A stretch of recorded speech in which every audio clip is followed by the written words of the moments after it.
Hello friends, welcome back to my YouTube channel. എല്ലാവർക്കും അവർ family വ്ളോഗ്സിൻ്റെ മറ്റൊരു നല്ലൊരു വീഡിയോയിലേക്ക് സ്വാഗതം. നമ്മുടെ കഴിഞ്ഞ വീഡിയോ ലൈക്ക് ചെയ്ത് ഷെയർ ചെയ്ത് സബ്സ്ക്രൈബ് ചെയ്ത് എല്ലാ കൂട്ടുകാർക്കും ഒരുപാട് താങ്ക്സ് പറയുന്നു. കാരണം എന്ന് പറഞ്ഞാൽ കുറേ നാളുകൾക്ക് ശേഷമാണ് ഞാൻ വീഡിയോ ചെയ്യുന്നത്.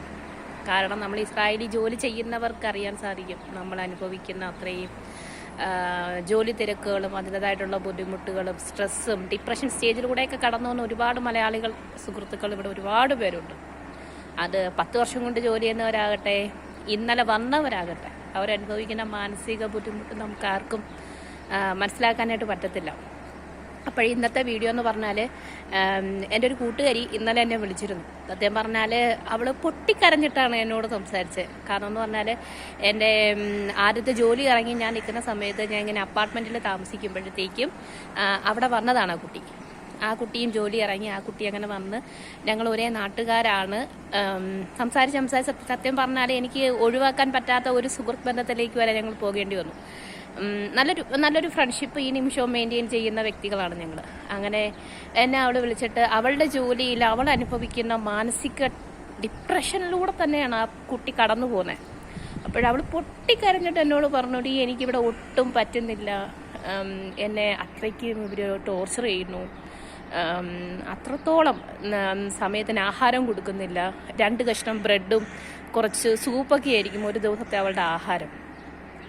അതൊക്കെ കേൾക്കുമ്പോഴത്തേക്കും സത്യം പറഞ്ഞാൽ ഇവിടെ ഞാൻ അത്രയും സുഖലോലുപതയായിട്ട് ജീവിക്കുന്നു എന്നല്ല പറയുന്നത്. പക്ഷെ അതിനേക്കാളൊക്കെ എത്രയോ ഭേദമാണ് ഞാൻ അനുഭവിക്കുന്ന അല്ലെങ്കിൽ ദൈവം എനിക്ക് തന്ന സാഹചര്യം എന്നാണ് ഞാൻ മനസ്സിലാക്കുന്നത്.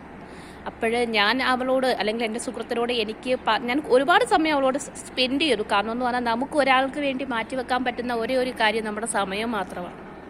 നമ്മൾ എത്ര രൂപ കൊടുത്താലോ, എത്ര സ്നേഹം, എനിക്ക് നിന്നോട് സ്നേഹമുണ്ട് എന്ന് പറഞ്ഞ് നമ്മൾ എത്ര പ്രകടിപ്പിക്കാൻ ശ്രമിച്ചാലും നമ്മുടെ ആ പ്രകടനം അവർക്ക് അത്രത്തോളം അവരുടെ ഹൃദയത്തിൽ എത്തിച്ചേരണമെന്ന് നമുക്ക് നിർബന്ധം പിടിക്കാൻ പറ്റത്തില്ല. പക്ഷെ നമുക്ക് ഒരാളെ കേട്ടിരിക്കാൻ, അയാളുടെ അവസ്ഥ എന്താണ്, അല്ലെങ്കിൽ അയാളുടെ സങ്കടം എന്താണ്, അയാളുടെ വിഷമം എന്താണ്, അല്ലെങ്കിൽ അയാളുടെ സന്തോഷം എന്താണ്, അയാൾ എക്സ്പ്രസ് ചെയ്യാൻ നമ്മളെ വിളിക്കുമ്പോഴത്തേക്കും ചിന്തിക്കേണ്ട ഒരു കാര്യം, ഒരാളുടെ കോൺടാക്റ്റിൽ, ഒരു ഫോണിൽ തീർച്ചയായിട്ടും ഒരു 100-ലധികം കോൺടാക്ട്സ് ഏറ്റവും മിനിമം ഉണ്ടാവും.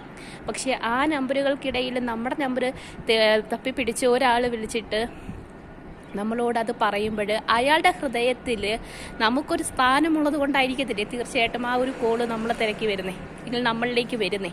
അപ്പോൾ ഞാൻ അങ്ങനെ മാത്രമേ എനിക്ക് വരുന്ന കോളുകൾ, എന്നെ വിളിക്കുന്ന അല്ലെങ്കിൽ ഞാൻ വിളിക്കുന്ന സുഹൃത്തുക്കൾ. കാരണം എന്ന് പറഞ്ഞാൽ ഞാനും ആദ്യ സമയങ്ങളിൽ ഇവിടെ വന്ന സമയത്ത് ഒരുപാട് മെൻ്റലി ഫിസിക്കലി സ്ട്രെസ് അനുഭവിച്ച ഒരു വ്യക്തിയാണ്. കാരണം എന്ന് പറഞ്ഞാൽ അറിയാത്ത ജോലി, അറിയാത്ത നാട്, അറിയാത്ത ഭാഷ, അറിയാത്ത ജീവിത സാഹചര്യം, നമ്മൾ എന്ത് ചെയ്താലാണ് ഇവർക്കത് ഇഷ്ടപ്പെടുക, നമുക്ക് എന്ത് ചെയ്യാമോ അത് ചെയ്യാമോ, അങ്ങനെ ഒരുപാട് സംശയങ്ങളിലൂടെ കടന്നുപോയ വ്യക്തിയാണ് ഞാൻ. അപ്പോൾ നമുക്കിത് കേൾക്കുമ്പോൾ ഞാൻ എന്നെ തന്നെയാണ് ആ കോളിൽ ഓപ്പോസിറ്റ് നിൽക്കുന്ന വ്യക്തിയെ കാണുന്നത്. അപ്പോൾ സംസാരിച്ചപ്പോഴത്തേക്കും എനിക്ക് പറഞ്ഞു കൊടുക്കാൻ പറ്റുന്ന ഏക കാര്യം എന്ന് പറഞ്ഞാൽ നമ്മൾ വന്നത് പ്രവാസിയായിട്ടാണ് പറഞ്ഞത്. പ്രവാസി എന്ന് പറഞ്ഞാൽ എന്ത് കഷ്ടപ്പാടാണെങ്കിലും ബുദ്ധിമുട്ടാണെങ്കിലും കണ്ണീരാണെങ്കിലും ഇനി ഒരു പക്ഷേ കഴിക്കാൻ ആഹാരം പോലും കിട്ടത്തില്ല, നേരെ കൃത്യസമയത്ത് കിടന്ന് ഉറങ്ങാൻ പറ്റത്തില്ല, ഉറക്കം കിട്ടത്തില്ല. പക്ഷേ ഇതിലൂടെയൊക്കെ നമ്മൾ കടന്നു പോകണം. ആ കടന്നു പോകുന്ന ആ ഒരു വ്യക്തിക്ക് കിട്ടുന്ന സമൂഹം ചാർത്തി തന്ന പേരാണ് പ്രവാസി എന്നുള്ളത്. നമ്മൾ പ്രവാസ ലോകത്ത് വരുമ്പോഴത്തേക്കും നമ്മൾ പ്രവാസിയാകുമ്പോഴത്തേക്കും അതിലെ കഷ്ടപ്പാടും ബുദ്ധിമുട്ടും എല്ലാം നമ്മൾ അനുഭവിക്കണം. അതിൻ്റെ ഒക്കെ പ്രതിഫലമാണ് എല്ലാ മാസവും 10-ാം തീയതി നമ്മുടെ അക്കൗണ്ടിൽ വരുന്ന നമ്മുടെ ശമ്പളം. ഞാൻ എൻ്റെ സുഹൃത്തിനോട് പറഞ്ഞ വാക്കുകളാണ്.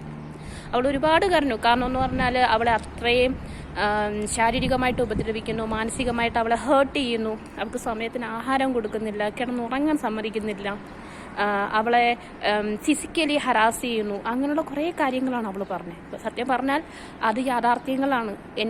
ഞാനും അതിൽ 1% അനുഭവിച്ചൊരു വ്യക്തി തന്നെയാണ്. കാരണം നമുക്കത് താങ്ങാൻ പറ്റത്തില്ല. ചില സമയത്തൊക്കെ സത്യം പറഞ്ഞാൽ നമ്മൾ ആ ഒരു 4 ചുമരുകൾക്കുള്ളിൽ ഇരുന്ന് നമ്മൾ പൊട്ടിക്കരയും. എന്ത് ചെയ്യും ദൈവമേ, ഞാൻ എന്തായാലും ഇവിടെ വന്ന് പെട്ടുപോയില്ലേ, എൻ്റെ അവസ്ഥ ഇതാണല്ലോ എന്നോർത്ത് കരഞ്ഞ ഒരു സമയം എനിക്കും ഉണ്ടായിട്ടുണ്ട് സുഹൃത്തുക്കളെ. അതുകൊണ്ട് എനിക്കത് മനസ്സിലാവും.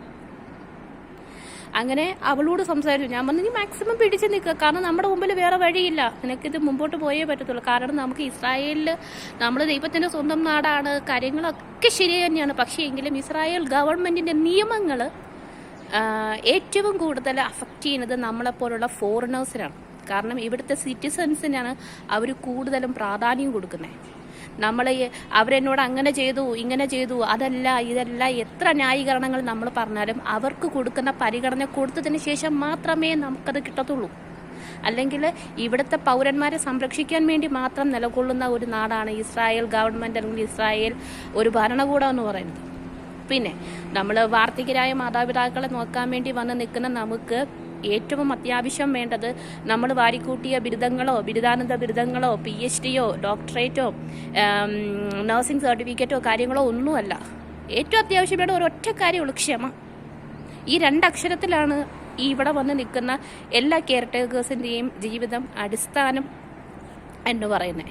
ഈ ഒരു കാര്യം ഇല്ലെങ്കിൽ എൻ്റെ സുഹൃത്തുക്കളെ എത്ര ഡിഗ്രി ഉണ്ടെന്ന് പറഞ്ഞാലും എത്ര PhD മേടിച്ച കൂട്ടിയ വ്യക്തിയാണെന്ന് പറഞ്ഞാലും ഞാൻ നാട്ടിലെ വലിയ സംഭവമാണെന്ന് പറഞ്ഞ് ഇവിടെ വരുന്ന വ്യക്തികളാണെങ്കിലും വീണുപോകും. കാരണം എന്ന് പറഞ്ഞാൽ നമുക്ക് കിട്ടുന്ന പേഷ്യൻസ് പല രീതിയിലുള്ള ആളുകളെ കിട്ടുന്നത്. മെൻ്റലി ഡിസേബിൾ ആയിട്ടുള്ള ആളുകളായിരിക്കും, ഫിസിക്കലി ഡിസേബിൾ ആയിട്ടുള്ള ആളുകളായിരിക്കും, ക്യാൻസർ പേഷ്യൻസ് ആയിരിക്കും, പാർക്കിൻസൺസ് ആയിരിക്കും, ഇനി പല വെറൈറ്റി രോഗികളായിരിക്കും നമ്മുടെ മുമ്പിൽ നമുക്ക് കിട്ടുന്ന നമ്മുടെ പേഷ്യൻസ് എന്ന് പറഞ്ഞാൽ. അപ്പോഴും ഓരോരുത്തർക്കും ഓരോ രീതിയിലായിരിക്കും അവരുടെ ഒരു ദിവസം തുടങ്ങുന്നത് തന്നെ. ചിലർക്ക് രാവിലെ എഴുന്നേൽക്കേണ്ടി വരും, അത് രാവിലെ എഴുന്നേറ്റ് എക്സസൈസിനൊക്കെ കൊണ്ടുപോകേണ്ട പേഷ്യൻസൊക്കെ ആണെങ്കിൽ നമ്മൾ കൊണ്ടുപോകേണ്ടി വരും. ഇനി ക്ലബ്ബുകളിലൊക്കെ പോകേണ്ടതാണെങ്കിൽ നമ്മൾ രാവിലെ എഴുന്നേറ്റ് അവരുടെ എല്ലാ കാര്യങ്ങളും നമ്മൾ ചെയ്ത് ഈവൻ ഫുഡ് പോലും ബ്രേക്ക്ഫാസ്റ്റ് അവരുടെ മെഡിസിൻ ഇതൊക്കെ കൊടുത്തിട്ടായിരിക്കും നമുക്ക് പോകാൻ പറ്റത്തുള്ളൂ. അപ്പോൾ ഇങ്ങനെയുള്ള കാര്യങ്ങളൊക്കെ നമ്മൾ കൃത്യമായിട്ട് നമ്മൾ ചെയ്തേ പറ്റത്തുള്ളൂ. ഇനി ചിലർക്കെന്ന് പറഞ്ഞാൽ രാവിലെ കുറച്ച് താമസിച്ച് എഴുന്നേറ്റാൽ മതി. ആ ഒരു കാറ്റഗറിയിലാണ് ഇപ്പം ഞാൻ വരുന്നത്. എനിക്കെന്ന് പറഞ്ഞാൽ രാവിലെ ഒരു 9:30-10 മണിക്ക് എഴുന്നേറ്റാൽ മതി. കാരണം അപ്പോഴത്തേക്ക് അമ്മാമ്മ എഴുന്നേൽക്കത്തുള്ളൂ. ഞാനിവിടെ വന്ന സമയത്ത് 6 മണിക്കും 6:30-ക്കൊക്കെ എഴുന്നേറ്റപ്പോഴത്തേക്കും എന്നോട് അമ്മാമ്മ ഇങ്ങോട്ട് പറഞ്ഞു, നീ ഇത്രയും നേരത്തെ എന്തിനാണ് എഴുന്നേൽക്കണം, ഈ വീട്ടിൽ നമ്മൾ 2 പേരും മാത്രമല്ലേ ഉള്ളൂ, ഇത്രയും നേരത്തെ എഴുന്നേൽക്കേണ്ട കാര്യമില്ല, കുറച്ച് താമസിച്ച് എഴുന്നേറ്റാൽ മതി. ഓക്കെ, അതാണ് ഞാൻ പറയുന്നത്. അത് ഡിപ്പെൻസ് ഓൺ പേഷ്യൻ്റാണ്, ഡിപ്പെൻസ് ഓൺ ഫാമിലിയാണ്. നമുക്ക് കിട്ടുന്ന ഓരോ സാഹചര്യങ്ങളും സൗകര്യമില്ലായ്മയും എന്ത് തന്നെയാണെങ്കിലും ഇവിടെ പ്രവാസ ജീവിതത്തിലേക്ക് വരുന്ന ഏതൊരു വ്യക്തിയും അറിയണം, മനസ്സിൽ നമ്മുടെ നാട്ടിൽ നിന്ന് ഇങ്ങോട്ട് നമ്മൾ ഫ്ലൈറ്റ് കയറുന്ന ആ നിമിഷം നമ്മൾ മനസ്സിൽ ഓർത്തോണം, ഇനി ഞാൻ അങ്ങോട്ട് പ്രവാസിയാണ്. എൻ്റെ നാട്ടിൽ എനിക്ക് കിട്ടിയ എല്ലാ സൗകര്യങ്ങളും സുഖങ്ങളും, എനിക്ക് സമയത്തിന് ആഹാരം കിട്ടുമായിരുന്നു, എനിക്ക് എൻ്റെ മക്കളെ കാണാമായിരുന്നു, എൻ്റെ ജീവിത പങ്കാളി എനിക്ക് എൻ്റെ അടുത്തുണ്ട്, എനിക്ക് എല്ലാ സൗകര്യങ്ങളും ഉണ്ട്, എൻ്റെ മാതാപിതാക്കളുണ്ട്, സഹോദരങ്ങളുണ്ട്, എൻ്റെ സുഹൃത്തുക്കളുണ്ട്, ഒക്കെ നമ്മൾ എല്ലാവരെയും സത്യം പറഞ്ഞാൽ കളഞ്ഞിട്ടാണ് നമ്മൾ ഒരു പ്രവാസിയായിട്ട് ഇങ്ങോട്ട് വരുന്നത്. ഇവിടെ വന്നിട്ട് നമ്മൾ അവിടെ ആ ഒരു നിമിഷം നമ്മൾ മനസ്സിലാക്കി ആ ഒരു തിരിച്ചറിവോടുകൂടി കയറി വരുന്ന ഒരു വ്യക്തിക്കും പരാജയം ഉണ്ടാകത്തില്ല. കാരണം നമ്മളെ തന്നെ റെഡിയാക്കിയിട്ടാണ് വരുന്നത്. ഇവിടെ പലരും വീണു പോകുന്നത് അല്ലെങ്കിൽ എന്താ പറയുക, സങ്കടത്തിൻ്റെ വക്ക് വരെ എത്തുന്നത് അവരിപ്പോഴും അവരുടെ നാടിനോടുള്ള അറ്റാച്ച്മെൻറ്റ്, അവരുടെ വീട്ടുകാരോട് അവരുടെ മക്കളോട് അറ്റാച്ച്മെൻറ്റ് വേണ്ടെന്നല്ല. ഏതൊരു വ്യക്തിക്കും അവർ പ്രവാസിയായിട്ട് വരുന്നത് തന്നെ അവരുടെ ഫാമിലിക്ക് വേണ്ടി, അവരുടെ മക്കൾക്ക് വേണ്ടി, അവരുടെ ജീവിതം മെച്ചപ്പെടുത്താൻ വേണ്ടിയിട്ടൊക്കെയാണ് വരുന്നത്. ഒരിക്കലും സമ്പത്തുള്ള ഒരു വ്യക്തി ഒരിക്കലും ഒരു പ്രവാസി ആവത്തില്ല. ജീവിക്കാനൊരു നിവൃത്തിയില്ലാത്ത, അല്ലെങ്കിൽ സ്വന്തം നാട്ടിൽ എന്ത് ജോലി ചെയ്താലും എന്നും കടം തന്നെയാണ് മെച്ചമെന്ന് മാത്രം മനസ്സിലാക്കുന്ന, തിരിച്ചറിയുന്ന ഏതൊരു വ്യക്തിയുമാണ് പ്രവാസ ജീവിതത്തിലേക്ക് വരുന്നത്. അതാണെന്നോ പെണ്ണെന്നോ യാതൊരു വ്യത്യാസവും ഇല്ല. നമ്മൾ ഇസ്രായേൽ തന്നെ എടുക്കുകയാണെങ്കിൽ ഇതിൽ ഒരു 95% പേരും സ്ത്രീകളാണ് ഇവിടെ കെയർ ഗീവേഴ്സായിട്ട് ജോലി ചെയ്യുന്നത്. ഒരു 5% ആളുകളേ ഉള്ളൂ ആണുങ്ങളായിട്ട്. കാരണം ഞാനത് മനസ്സിലാക്കിയത്, ഞാൻ 2024 മാർച്ച് 4-ാം തീയതി ബോംബെയിൽ ക്ലാസ്സിന് പോയപ്പോഴത്തേക്കും ഒരു ഹോൾ നിറച്ചും ആളുകളായിരുന്നു. പക്ഷേ അതിൽ എണ്ണാവുന്നത് മാത്രമേ ഉണ്ടായിരുന്നുള്ളൂ പുരുഷന്മാർ. ഇനി ഇവിടെ ഇസ്രായേലിൽ വന്നപ്പോഴും നമ്മൾ മുക്കിലും മുന്നിലും കാണുന്നതിൽ ഒരു 95% പേരും സ്ത്രീകളാണ്. അത് അമ്മമാരാണ്. വിവാഹം കഴിച്ച സ്വന്തം ഭർത്താവിനെയും സ്വന്തം മക്കളെയും സ്വന്തം കുടുംബത്തെയും സ്വന്തം മാതാപിതാക്കളെയും ഉറ്റവരെയും ഉടയവരെയും ഒക്കെ ഉപേക്ഷിച്ച് അവരുടെ നാട് അവർക്ക് കണ്ണീര് മാത്രമേ സമ്മാനിക്കുന്നുള്ളൂ. ഒരിക്കലും എന്ത് ജോലി ചെയ്താലും അവരുടെ ബാധ്യതകൾ മാറുന്നില്ല, പ്രശ്നങ്ങൾ മാറുന്നില്ല എന്നുള്ള യാഥാർത്ഥ്യം മനസ്സിലാക്കിക്കൊണ്ട് ഇവിടെ വന്ന് പ്രവാസ ജീവിതം നയിക്കുന്ന വ്യക്തികളാണ് ഇവിടെയുള്ള എല്ലാ മലയാളികളും. എല്ലാവർക്കും ഉണ്ട് പറയാനായിട്ട് ഒരുപാട് കഥകൾ. പക്ഷെ ആരോടും ഒന്നും അധികം പങ്കുവെക്കില്ല. എല്ലാം അവരുടെ ഉള്ളിലൊതുക്കി അവരുടെ കുടുംബത്തിന് വേണ്ടി, മക്കൾക്ക് വേണ്ടി എന്നുള്ള ഒരു ഒറ്റ ഇതിലാണ് പലരും ജീവിച്ചു പോകുന്നത്. പലപ്പോഴും ചിന്തിക്കും ഉപേക്ഷിച്ചിട്ട് പോകാം. ഇവിടെ 10 വർഷം നമുക്ക് ഇവിടുത്തെ ഇസ്രായേൽ നിയമം എന്ന് പറഞ്ഞാൽ 3.5 ആണ്. 3.5 വർഷം ആകുമ്പോഴത്തേക്കും നമ്മുടെ ജോലി എന്ന് പറഞ്ഞാൽ കയ്യാലപ്പുറത്ത് തേങ്ങയാണ്. എപ്പം വേണമെങ്കിലും എന്ത് വേണമെങ്കിലും സംഭവിക്കാം. പക്ഷേ എങ്കിലും ഇവിടെ 10, 15, 12 വർഷമായിട്ട് ജോലി ചെയ്യുന്ന ഒരുപാട് മലയാളി സുഹൃത്തുക്കളെ എനിക്ക് വ്യക്തിപരമായിട്ട് അറിയാം. കാരണം എന്ന് പറഞ്ഞാൽ നമ്മളിങ്ങനെ ഒരു പക്ഷേ നമ്മൾ സൂപ്പർ മാർക്കറ്റിൽ പോകുമ്പോഴായിരിക്കും, നമ്മൾ പള്ളിയിൽ പോകുമ്പോഴായിരിക്കും, നമ്മൾ പുറത്തോട്ട് പോകുമ്പോഴായിരിക്കും. കാരണം നമ്മുടെ ഫിസിക്കൽ അപ്പിയറൻസ് വെച്ചിട്ടാണ് നമ്മൾ ഒരാളെ നമ്മൾ ഐഡൻറ്റിഫൈ ചെയ്യുന്നത്. നമുക്ക് അവിടെയൊക്കെ വെച്ച് നമുക്കൊരു മലയാളിയെ കാണുമ്പോൾ എൻ്റെ പൊന്നു സുഹൃത്തുക്കളെ നമുക്ക് സത്യം പറഞ്ഞാൽ ഒരു ചിക്കൻ ബിരിയാണി കഴിക്കുന്ന ഒരു സുഖമായിരിക്കും മലയാളിയോടൊന്നൊന്ന് സംസാരിക്കുമ്പോൾ തന്നെ. ഒരു മനസ്സിന് വല്ലാത്തൊരു കുളിർമ കിട്ടും. കാരണം എന്ന് പറഞ്ഞാൽ നമ്മുടെ നാട്ടിൽ നിന്ന് നമുക്ക് അത്രയും ഒരു ഫീലിംഗ് ഉണ്ടായിട്ടില്ല. കാരണം നമ്മുടെ 4 ചുറ്റും നമുക്കറിയാവുന്ന ആളുകളാണ്. പക്ഷേ ഇവിടെ നമ്മൾ വന്നു കഴിയുമ്പോഴത്തേക്കും നമ്മൾ ഒരു അപ്പാർട്ട്മെൻറ്റിൽ ചിലപ്പം ഒരു കോട്ടേജ് ആയിരിക്കാം, ചിലപ്പോൾ ഒരു വീടായിരിക്കാം, എന്ത് തന്നെ ആയിക്കോട്ടെ, നമ്മളവിടെ ഒറ്റപ്പെട്ട് പോവുക. വല്ലപ്പോഴും ഒന്ന് പുറത്തോട്ട് ഇറങ്ങുമ്പോൾ നമ്മൾ കാണുമ്പോഴത്തേക്കും വല്ലാത്തൊരു മാനസിക സന്തോഷമാണ് നമ്മളവിടെ അനുഭവിക്കുന്നത്. അപ്പോൾ ഈ പ്രവാസ ജീവിതം എന്ന് പറഞ്ഞാൽ വലിയ ഒന്നുമല്ല. അല്ലെങ്കിൽ അവളവിടെ പോയി കാശുണ്ടാക്കുന്നില്ലേ, ലക്ഷങ്ങൾ ഉണ്ടാക്കുന്നില്ലേ, അവൾ വീട് സ്ഥലവും മേടിക്കുന്നില്ലേ, അവളുടെ കടം തീർന്നില്ലേ എന്നൊക്കെ ചിന്തിക്കുന്ന, എന്നൊക്കെ എന്താ പറയുക, അവനവൻ്റെ പല്ല് കുത്തി മണക്കുന്ന, അല്ലെങ്കിൽ മറ്റുള്ളവരുടെ സ്വന്തം കുടുംബത്തെ കാര്യം നോക്കാതെ മറ്റുള്ളവരുടെ കുടുംബം കാര്യം മറ്റുള്ളവരുടെ വ്യക്തിപരമായ കാര്യങ്ങളിൽ അഭിപ്രായം പറയാൻ വേണ്ടി പോകുന്നവർ ചിന്തിക്കുക. അവർ ഇതൊക്കെ നേടുന്നത് എന്തുകൊണ്ടാണെന്നറിയാം? അവരുടെ ജീവിതം, അവരുടെ ജീവനും ഈ മണ്ണിൽ പണയം വെച്ചിട്ട് അവർ നേടുന്നതാണ്. കാരണം ഇസ്രായേലിന് ഏതൊരു നാട്ടിൽ പോകുന്നതിനേക്കാളും മറ്റ് സമൂഹം അല്ലെങ്കിൽ ജനങ്ങൾ പേടിക്കുന്ന ഒന്നാണ് ഇസ്രായേൽ എന്ന് കേട്ടാലും. അതാണ് ഇസ്രായേലിൻ്റെ പ്രത്യേകത. കാരണം ഇവിടെ വന്ന് നമുക്ക് എപ്പം വേണമെങ്കിലും എന്ത് വേണമെങ്കിലും സംഭവിക്കാം, നമുക്കൊരു ഗ്യാരണ്ടിയും ഇല്ല. പിന്നെ രണ്ടും കൽപ്പിച്ച് ആളുകൾ ഇങ്ങോട്ട് വരുന്നതിൻ്റെ കാരണം എന്താണെന്ന് അറിയാമോ? അങ്ങനെയെങ്കിലും എനിക്ക് എന്തെങ്കിലും സംഭവിച്ചാലെങ്കിലും എൻ്റെ കുടുംബം ഒന്ന് രക്ഷപ്പെടട്ടെ, അതായിരിക്കും എൻ്റെ മക്കൾക്ക് എൻ്റെ കുടുംബത്തിന് എനിക്ക് കൊടുക്കാൻ പറ്റുന്നതെന്ന് ചിന്തിക്കുന്നതാണ് ഞാൻ ഉൾപ്പെടുന്ന എല്ലാ മലയാളികളും. യാഥാർത്ഥ്യം തന്നെയാണ്. അത് നമുക്ക് പറയുന്നതിനോ, നമ്മൾ സത്യമാണോ പറയുന്നത്? സത്യമാണെങ്കിൽ അത് ഒരു വട്ടം പറഞ്ഞാൽ മതി. കള്ളമാണെങ്കിലാണ് അതിന് പിന്നിൽ 100 ന്യായീകരണം നമുക്ക് പറയേണ്ടതായിട്ട് വരുന്നത്. സത്യമാണെങ്കിൽ സത്യം ഒരു വട്ടം ഒരു വ്യക്തിയോട് പറഞ്ഞാൽ അയാൾക്കത് മനസ്സിലാക്കാനായിട്ട് സാധിക്കും. അതാണ് കാര്യം. അപ്പുറത്ത് ഡോറ് തുറന്നു കേട്ടോ ഒരു ചേച്ചി. അപ്പോഴ് നമ്മൾ ഇങ്ങനെ വന്ന് നിൽക്കുന്ന കെയർ ഗീവേഴ്സായിട്ട് തുടക്കക്കാരായിട്ടുള്ളവർക്ക് ഇവിടുത്തെ കാര്യങ്ങൾ സത്യം പറഞ്ഞാൽ അറിയാൻ പറ്റത്തില്ല. ചിലർ മാനസികമായിട്ട് അങ്ങ് തളർന്നു പോകും. എന്ത് ചെയ്യണമെന്നറിയാതെ അങ്ങ് വിഷമിച്ച് പോകുമ്പോൾ നമുക്ക് കൊടുക്കാൻ പറ്റുന്ന നമുക്കൊരു കോള് വരുമ്പോഴത്തേക്കും നമുക്ക് ഒന്ന് മാക്സിമം അറ്റൻഡ് ചെയ്യാൻ ശ്രമിക്കുക. കാരണം എന്ന് പറഞ്ഞാൽ ഒരു പക്ഷേ സത്യം പറഞ്ഞാൽ എനിക്ക് ഇന്നലെ നല്ല ഒരു സങ്കടമായിരുന്നു എനിക്ക്.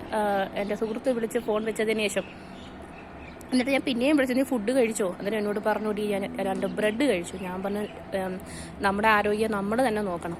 കാരണം ഒരിക്കലും നമുക്ക് എന്തെങ്കിലും സംഭവിച്ചു കഴിഞ്ഞാൽ നമ്മുടെ ആരും ഇവിടെ നമുക്ക് ചുറ്റുമില്ല. നമ്മൾ തന്നെ ഒറ്റയ്ക്ക് അഭിമുഖീകരിക്കേണ്ടി വരും. നമുക്ക് മാക്സിമം നമുക്കത് പറഞ്ഞു കൊടുക്കാം, അല്ലെങ്കിൽ ആശ്വസിപ്പിക്കാം. അല്ല, നമുക്ക് അതിൽ കൂടുതൽ ഒന്നും നമുക്ക് ചെയ്യാനായിട്ട് പറ്റത്തില്ല.